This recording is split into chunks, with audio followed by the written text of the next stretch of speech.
ఈ నెల 12వ తేదీన మదార్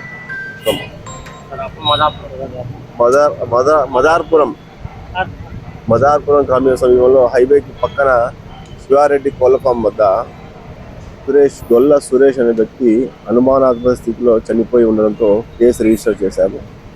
కేసు రిజిస్టర్ చేసినాక విచారణలో భాగంగా అక్కడ ఉన్న సీసీ కెమెరా ఫుటేజ్ చూస్తే అక్కడ ఇద్దరు వ్యక్తులు కొట్టినట్టుగా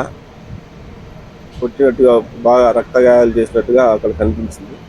ఫస్ట్ బాడీని చూసినాక మాకు అది కనిపించలేదు. అది పిఎం రిపోర్ట్స్లోనూ సీసీటీవీ ఫుటేజ్ ద్వారా మాకు ఇద్దరు వ్యక్తులు కొట్టడం వల్ల చనిపోయినాడని తేలడంతో దాన్ని మర్డర్ కేసుగా మార్చుకొని కేసు దర్యాప్తు చేయడం జరిగింది. ఉన్న వ్యక్తులను గుర్తించి ఈరోజు అరెస్ట్ చేయడం జరిగింది. ఆ సమీపంలో వాళ్ళు విచారించడం ఏమేమి జరిగిందంటే అల్లా బకాష్, అందులో మొదటి వ్యక్తి అల్లా బకాష్, రెండో ముద్దాయి వచ్చి అమరేష్ నాయక్. అల్లా బకాష్ ఇద్దరు కూడా డోన్ వాస్తవ్యులు, ఇద్దరు కూడా గ్రామస్తులు. ఇద్దరికి కూడా వాళ్ళకి ఇద్దరి పైన కూడా డోన్ స్టేషన్లో కేసులు ఆల్రెడీ 4-5 కేసులు ఉన్నాయి ఒకరి పైన. మళ్ళీ రౌడీ షీట్స్ ఉన్నాయి. ఇద్దరు కూడా చిల్లరగా తిరుగుతూ ఉంటారు. ఈ సురేష్ కూడా వాళ్ళకి ఫ్రెండ్.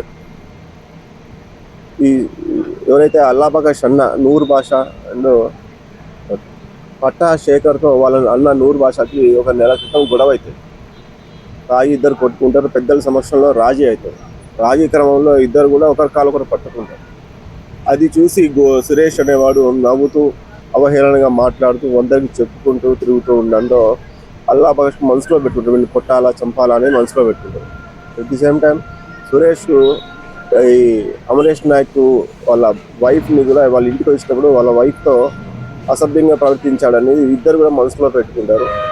పోయిన బుధవారానికి ముందు మంగళవారం రోజు వీళ్ళిద్దరూ అక్కడ ఉండగా కోళ్ల ఫామ్లో ఉండగా నైట్ 8:30 ఆ టైంలో సురేష్ వస్తాడు, తాగి వస్తాడు. వీళ్ళ ఫ్రెండే కాబట్టి వీళ్ళకి అంత ఐడియా ఉండదు. అక్కడికి వచ్చి తాగి వచ్చినాక మళ్ళీ వీళ్ళు కూడా అక్కడ తాగి ఉంటారు. వీళ్ళు వచ్చినాక మళ్ళీ పోయి మద్యం సేవించి మళ్ళీ వాళ్ళు వచ్చినాక వాళ్ళని అదే కోళ్ల ఫాలంలో చింతచెట్టు కింద తీసుకుని బాగా వీటితో కర్రతో ఈ పైపులతో వీటితో అన్నింటిలో కొట్టి గాయాలు కలగజేసి చంపేస్తారు. అక్కడే ఉంటారు వీళ్ళు కూడా. పొద్దున కానీ బాడీని తీసుకెళ్దాం అనుకుంటారు కానీ హెవీ బాడీ అవడంతో తీసుకెళ్ళలేక 108కి ఫోన్ చేస్తారు. వాళ్ళు వచ్చి చనిపోయినారని చెప్పినాక మళ్ళీ వీళ్ళ ఫ్రెండ్ అయిన షేక్ షా, ఎవరైతే ఆ కోళ్ల ఫామ్ ఓనర్ ఉన్నాడో వాడికి ఫోన్ చేస్తారు. షేక్ షా ఇట్లా చనిపోయి ఉన్నాడు అని చెప్పి. చనిపోయి ఉన్నాక ఇది ఇన్ఫర్మేషన్ మళ్ళీ వాళ్ళకి ఇవ్వడంతో షేక్ షా సురేష్ వాళ్ళ పేరెంట్స్కి ఇవ్వడంతో వాళ్ళు వచ్చి కంప్లైంట్ ఇస్తారు అనుమానాస్పద స్థితిలో చనిపోయి ఉన్నాడని.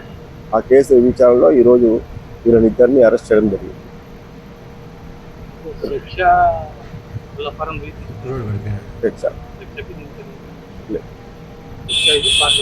అంతే.